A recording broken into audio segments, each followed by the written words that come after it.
TRN DOC press குரூப்புக்கு காலை வணக்கம். இது ஆக்சிடென்ட் பார்த்தீங்கன்னா, காட்டுப்பள்ளி ஹார்பர் காமராஜர் துறைமுகத்தில் இந்த ஆக்சிடென்ட் வந்து பார்த்தீங்கன்னா, டிசி கல்மர் ஆப்ரேட் பண்ணுறவர் வந்து கண்டெய்னர் தூக்க முடியாமல் தூக்கி டிரைவர் கேபின் மேலே போட்டு 2 வண்டி கேபின் காலியாச்சு. ஒரு டிரைவர் வந்து ஸ்பாட்லேயே அவுட் ஆகிட்டாங்கன்னு அங்கேருந்து சொன்னாங்க. ஆனால் அங்கேருந்து அந்த டிரைவர் வந்து சுகம் ஹாஸ்பிட்டல் கூப்பிட்டு வந்திருக்காங்க. சுகம் ஹாஸ்பிட்டல் என்ன ட்ரீட்மெண்ட் கொடுத்துருக்காங்க, வரவில்லை, அவர் இறந்துட்டாருன்ட்டு. இப்போ இவரோட போஸ்ட்மார்ட்டம் இதுக்கு கவர்மெண்ட் ஹாஸ்பிட்டல் அனுப்புகிறேன்னு சொல்லி சுகம் ஹாஸ்பிட்டல் இன்ஃபார்ம் பண்ணுறாங்க.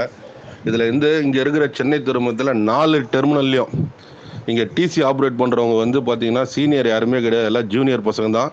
12,000 13,000 சம்பளத்துக்கு ட்ரைனிங் பீரியட் மாதிரி அவ்வளோ பெரிய கப்பல் ஆப்ரேட் பண்ணுறதுக்கு டிசி ஆப்ரேட் 12,000 13,000 சம்பளத்துக்கு போட்டு வேலை செய்கிறாங்க. இதனால தான் இது போல் ஆக்சிடென்ட்லாம் நிகழுது. ஒரு ஆர்டிஜி ஆப்ரேட்டர்னா மினிமம் வந்து 60,000 70,000 சம்பளம் கொடுக்கணும். இவங்க சம்பளத்துக்கு 12,000 13,000 கொடுத்துட்டு